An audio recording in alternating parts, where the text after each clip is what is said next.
Olá, boa noite. Que a graça e a paz do Senhor Jesus seja sobre você nesta noite.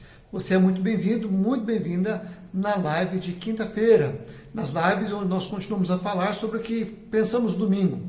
E domingo falamos sobre o paradoxo da liberdade. Há pessoas que, apesar de ser livres, estão vivendo como se vivessem presas. E há outras que estão presas ou em situações muito adversas, mas que sentem-se livres. É possível nós nos sentirmos assim. Mesmo em circunstâncias contrárias, sentimos livres, porque nós somos chamados para a verdadeira liberdade em Cristo Jesus. Nessa noite, eu separei para você um pequeno vídeo de uma palestra que o reverendo Marcelo Gomes ministrou no Encontro de Homens com Propósito. É uma palestra que vai falar sobre algo que normalmente aprisiona as pessoas. O que é? O desejo de controlar a vida. E essa palestra está baseada naquele texto em que Jacó, filho de Isaac, engana o pai. E Isaac, achando que estava abençoando o seu filho Esaú, acaba abençoando Jacó. Às vezes a vida sai do nosso controle. Quanto mais cedo aceitarmos essa verdade e aprendermos a conviver com ela, mais felizes e livres nos sentiremos. Acompanhe a palestra e seja também edificado. Boa noite. E percebi algumas lições que eu quero compartilhar com você rapidamente. A primeira, você não está certo sobre tudo o que pensa saber. O Isaac tinha certeza que era Esaú que estava com ele naquele momento em que era Jacó que estava com ele. A rede de farmácia americana tinha certeza que havia um aparelho chamado Edson que ia fazer 250 exames com algumas gotas de sangue e revolucionar o mercado da saúde americano. O Ronaldo Fenômeno tinha... Vamos deixar ele para lá, né?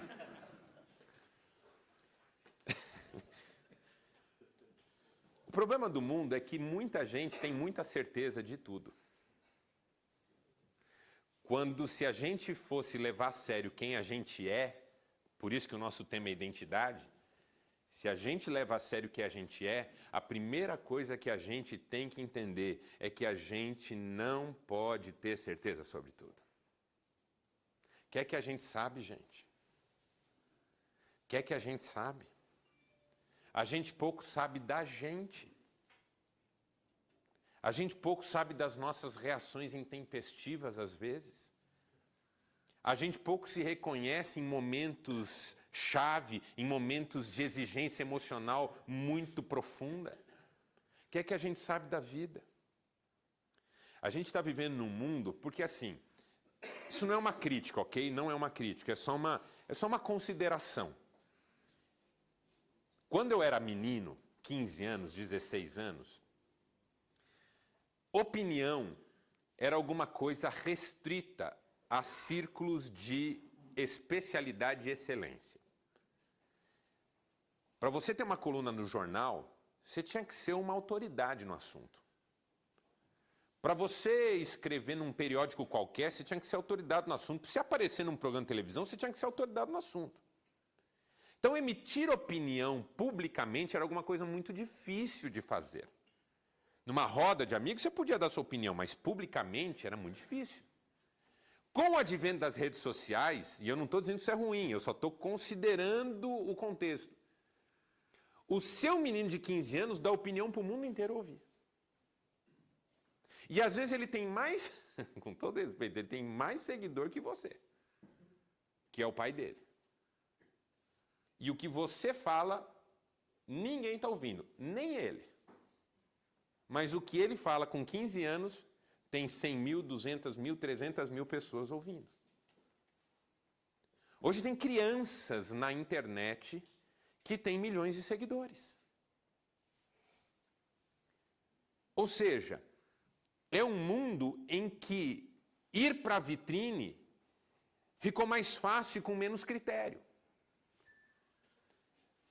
Um caso recente também foi daquele jovem youtuber que tinha contratos, viajava o mundo inteiro, era pago por várias empresas, e aí num comentário meio infeliz acabou falando uma frase racista e perdeu o contrato, perdeu publicidade, perdeu viagem, perdeu tudo. Por quê? Porque obviamente não estava preparado para lidar com tanta responsabilidade, mas é um mundo em que coloca uma pessoa na vitrine muito rápido. E aí o que isso gera? Gera nessa juventude, com todo respeito aos mais jovens que estão aqui, uma sensação de que eles estão em condições de opinar, de falar e de se expressar a respeito de qualquer coisa. E todo mundo faz isso com tanta certeza que se você for contra, fez um inimigo. Nesse mundo não existe mais espaço para alguém dizer assim, olha, eu não penso igual a você. Antigamente, se alguém falasse, eu não penso igual a você, você olhava e falava assim, como é que você pensa então? Hoje você fala, eu não penso igual a você, mortadela dos infernos. Coxinha, desgraçado. Seu fascista. Por quê? Porque está todo mundo tão certo de tudo que se você não pensar igual, você está automaticamente errado. Assim, independentemente de lado, ok? Eu nem entro nesses assuntos aqui, porque nesse clima aqui eu vou falar sobre isso. Estou maluco. Mas o fato é que está todo mundo cheio de certeza. Todo mundo sabe tudo. A gente sabe como é que resolve, como é que faz, como é que tem que ser. E aí vem a Bíblia e fala assim, olha, a visão que você tem da vida é tão parcial. As coisas que você sabe são tão pequenas. Vou dar um exemplo. Quando Jó entrou no sofrimento que ele entrou, uma das coisas que ele fez foi questionar a Deus. Porque questionar a Deus não é pecado. Pecado é se rebelar contra Deus. O livro de Jó é um questionamento. Por quê? O que eu fiz? Qual que foi o problema? E aí aparecem uns amigos de Jó para dizer assim, você fez alguma coisa muito ruim, você fez alguma coisa muito errada, você deve ter irritado muito a Deus. E Jó fala, não, eu não fiz nada, eu tenho certeza que eu não fiz nada. E aí, enquanto eles ficam naquele debate, Deus fala com Jó. E fala assim, Jó, por que você está me questionando? Você sabe alguma coisa da vida? E quando você acha que Deus vai responder para Jó por que ele sofre, Deus não responde, Deus pergunta. O que você sabe sobre a natureza? O que você sabe sobre o universo? O que você sabe sobre a vida humana? O que você sabe sobre a fé? O que você sabe sobre alguma coisa para questionar a mim? E aí você toma um choque no livro. Porque o livro não é uma explicação sobre por que a gente sofre, mas é uma explicação sobre como é limitada a nossa capacidade de compreensão. Que às vezes é mais importante enfrentar uma luta do que entendê-la. Às vezes é mais importante abraçar uma pessoa do que compreendê-la. Às vezes é mais importante assumir um desafio do que compreendê-lo. Porque a nossa mente é muito pequena. Quanta coisa na vida a gente acha que é do jeitinho que a gente pensa e de repente a gente descobre que não é.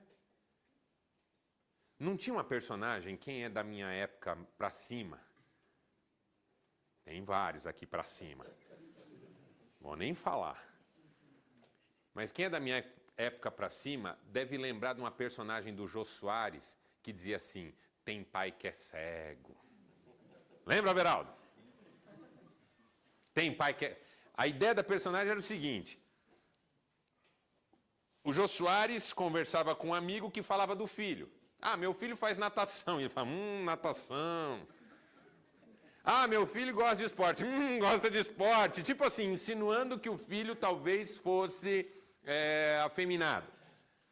E no final da esquete aparecia o filho da personagem do Jô Soares, que era totalmente afeminado. E o cara ficava chocado. Falava assim, ele está desconfiando do meu filho. E uma frase que o Jô Soares dizia o tempo todo é, tem pai que é cego. Claro, era uma outra época, um outro momento, um outro tipo de humor, mas que estava fazendo uma crítica ao seguinte, você acha, quando critica o outro, que está tudo certo para você. Não é assim? Qual que é o ditado? Quem não tem teto de vidro, que atire a primeira pedra. O que Jesus diz para aqueles religiosos? Quem não tem pecado, que atire a primeira pedra. Ou seja, não olhe para o outro antes de olhar para você. Mas por que a gente olha para o outro? Porque a gente parte do princípio que com a gente está tudo certo. Está tudo certo. Tem pai que é cego, significa o seguinte, tem pai que não está enxergando o que está acontecendo com o seu filho. Vamos trazer para os dias de hoje.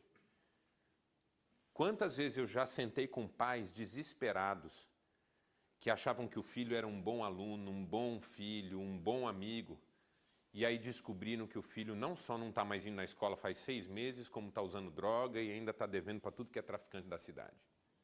Eu já atendi homens nessa situação. A dor deles não era a dor do filho estar usando droga, a dor deles era a dor da decepção. É igual ser traído. Eu espero aqui que nunca ninguém seja traído. Mas a dor da traição não é só a dor de repente ser substituído por alguém, mas de se decepcionar com uma pessoa que até ontem você confiava. Quando um homem diz assim, minha mulher é fiel, ela me ama, não preciso me preocupar com ela, e eu, se ficar 2 semanas fora, fico tranquilo, não preciso nem telefonar, que aquela lá eu sei que eu posso confiar, esse cara talvez esteja incorrendo nesse erro aqui.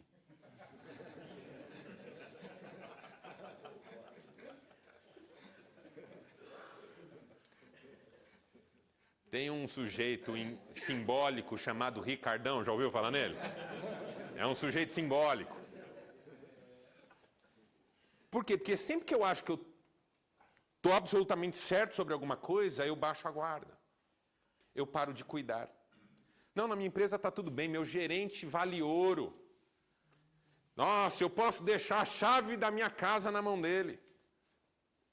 Exceto que o seu gerente seja o José, que foi vendido pelos irmãos e foi parar no Egito, vale a pena de vez em quando você falar, cara, vamos fazer aquela revisão das contas esse mês? Não é porque você desconfia dele, é porque você e ele são humanos.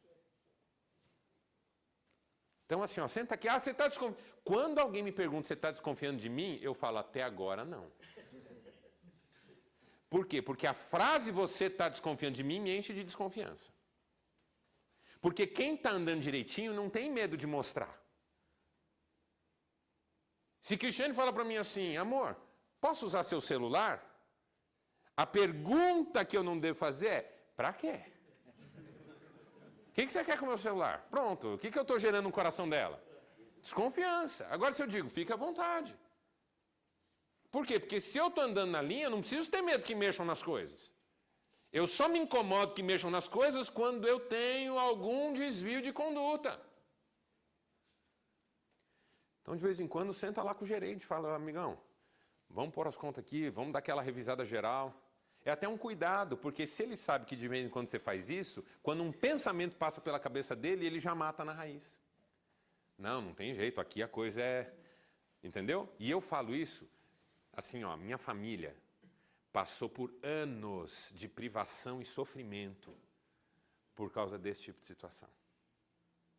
Meu pai foi um homem rico, que achava que sabia tudo sobre as pessoas. E quando ele descobriu, ele não era pobre, ele devia pelos próximos anos. Porque pobre é aquele que o que tem não é suficiente. O meu pai era aquele que o que ia ter já era dos outros. É pior que pobre. Você não está certo sobre tudo que pensa saber. Isaac tinha certeza que era Esaú que estava na frente dele. Mas não era. Não era. E sabe onde que Isaac foi enganado? Num universo de 4 pessoas. Ele, a esposa e os 2 filhos. Isaac não foi enganado pelo sujeito que apareceu de fora. Você não está certo sobre tudo que pensa saber. Segundo, você não pode reverter tudo que sai do seu roteiro. Porque aí o Esaú fala, não, dá um jeito. Tem jeito? Não tem jeito. O próprio pai fala, não tem jeito mais. Eu o abençoei e abençoado ele será. Veja, o Esaú viveu a vida inteira do jeito que quis. Estava pouco se lixando para Deus, estava pouco se lixando para o seu direito de primogenitura, trocou o seu direito por um prato de lentilha. Aí, quando finalmente ele perde, aí ele quer fazer voltar. Gente, eu já disse aqui algumas vezes, vale repetir, até pelo rotativo. Tem 3 coisas na vida que depois que vão, não voltam. O tempo. Queria tanto. Às vezes eu ouço o nego falar isso. Eu queria tanto voltar no tempo. Queria tanto poder refazer isso. Queria tanto voltar naquele dia que eu tomei essa decisão, não devia. Não tem jeito. O tempo passou, não volta. Segundo, a palavra. Uma vez dita, você pode até explicar, tentar desdizer, mas assim, foi. Ainda que tenha sido dita no último instante, já não volta mais. Sabe quando você fala para a mulher um negócio e na hora que você acabou de falar, você sabe que você não devia ter falado? Tipo assim, ela falou, amor, tô pronta, fiquei bem. Você olha e fala assim, você engordou? Cara, que animal que é você? Você está saindo com ela, vai jantar, você está pensando em voltar e ter uma noite legal. Como é que você me fala um negócio desse? Mas tem jeito de desdizer? Eu tenho uma técnica que eu já ensinei, que é o seguinte, falou e na hora sacou que não falou e a pessoa falou o que você disse, a minha técnica é...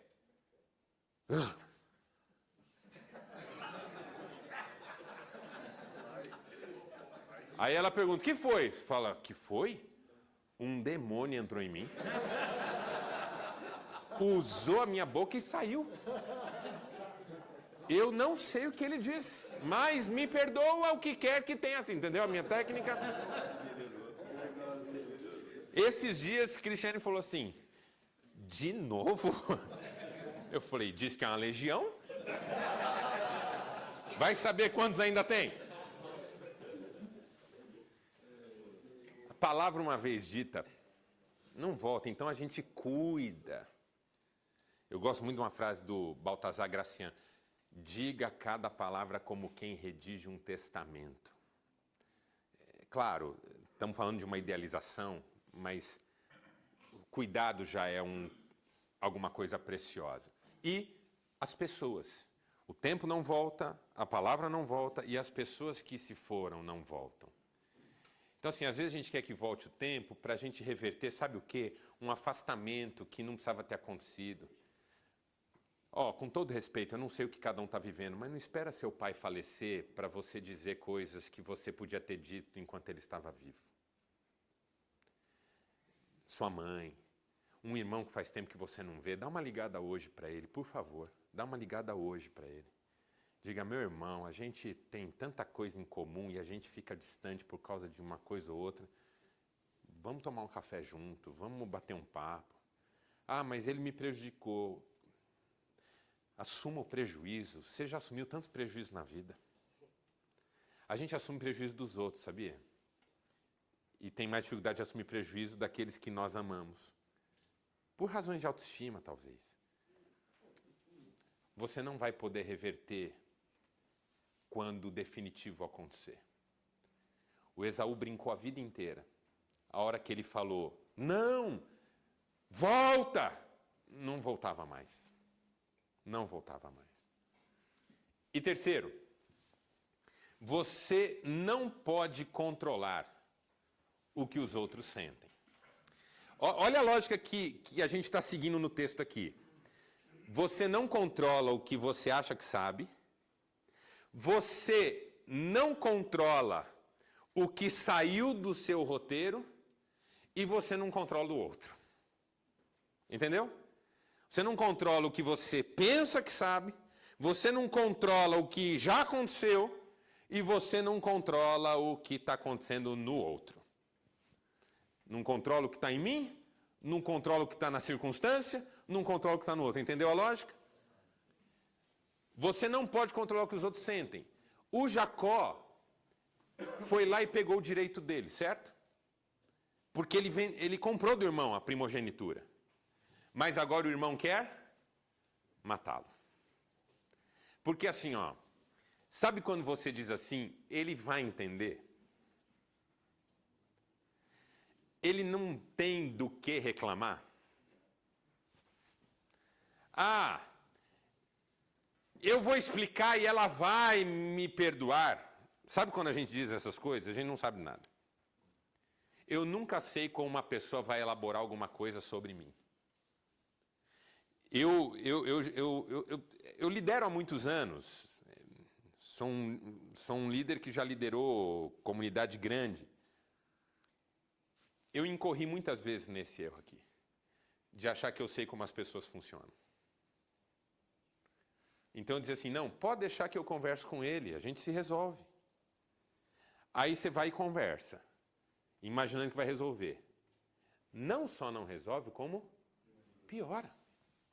Aí você fala, meu Deus, eu expliquei para o cara, eu lembrei o cara, eu mostrei para o cara A mais B.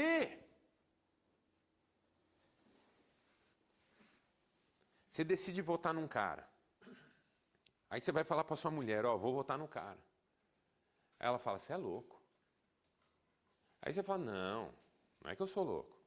É isso. Ela olha para você e fala assim, você é mais louco do que eu pensava. Ué, que raio é isso? Expliquei tudo, mostrei tudo. Eu não sei como é que as pessoas funcionam. Essa é que é a verdade. Por isso que a Bíblia diz que eu tenho que ouvir mais e falar menos. Porque eu não sei como é que as pessoas funcionam. O Jacó está no direito dele? Tá, ele comprou o negócio. O Esaú tem do que reclamar? Não. Mas o que aconteceu a partir de agora? Esaú tem planos para matar Jacó. E o Jacó tem que fugir. Você não pode controlar o que os outros sentem. Você é um bom pai, mas você não controla o que seu filho sente por você. Você um dia vai dizer assim, filho, mas eu nunca deixei faltar nada para você. Filho, mas eu nunca prejudiquei você em nada. Filho, mas eu tentei dar do bom e do melhor. E o teu filho te odeia. Mas aí, Marcelo, você está me desanimando, porque você está dizendo que eu vou fazer tudo certinho e o menino vai me odiar. Eu não estou dizendo que você não tem o que fazer. O que eu estou dizendo é que argumentar com ele é que não vai funcionar. Você vai ter que reconstruir essa relação. Começar ela quase que do zero. Jogar fora tudo que você acha que fez. E começar a olhar com um novo olhar. Por quê? Porque se você argumentar, quanto mais a gente argumenta, mais a pessoa fecha. Quanto mais você argumenta, mais a pessoa fecha. Então eu vou pedir a Deus sabedoria. Você não pode controlar o que os outros sentem. E aí, 2 desafios. Primeiro, ser mais prudente.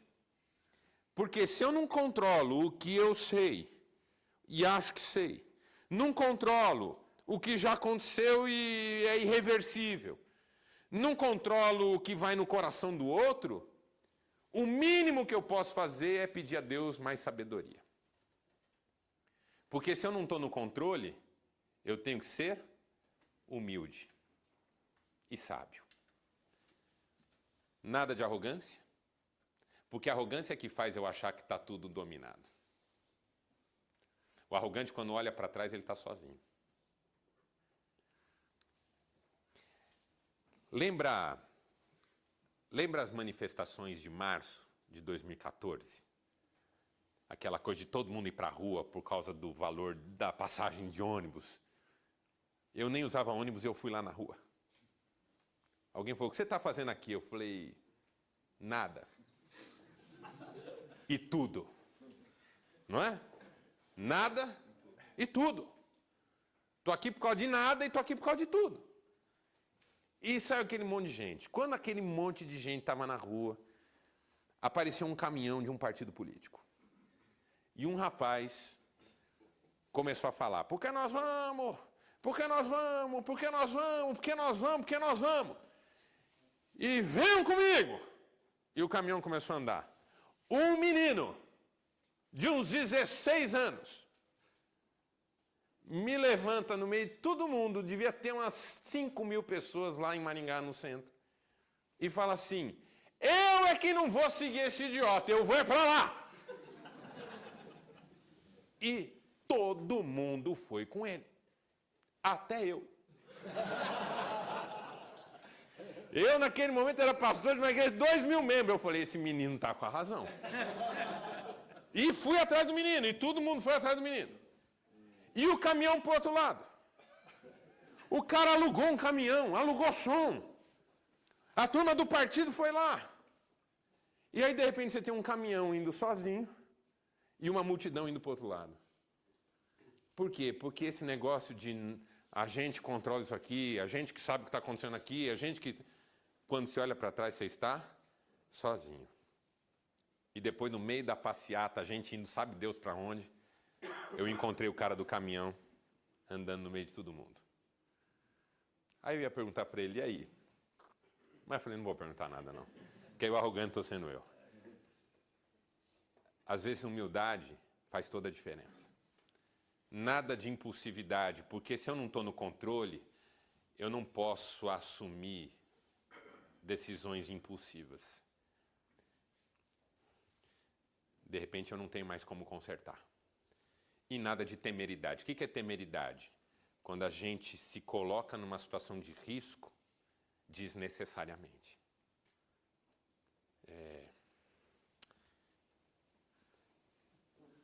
Tanta gente que acaba morrendo em acidente bobo de automóvel, não é? Pô, precisava estar a 160 por hora. Fala a verdade, precisava mesmo. No final da viagem, quanto que a gente economizou de tempo? 15 minutos? Vamos falar a verdade, assim. E eu estou falando por mim, porque eu gosto de pisar firme. A Cristiane fez eu prometer para ela que eu vou maneirar. E ela usou esse argumento. Ela falou assim, no final das contas, você economiza quanto tempo? Só que também, se acontece alguma coisa, cruza um animal na pista. Um eleitor do... Não vou falar, não vou falar. Você entendeu? O que pode acontecer?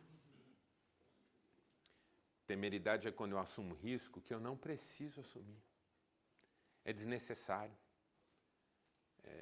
Não tem porquê.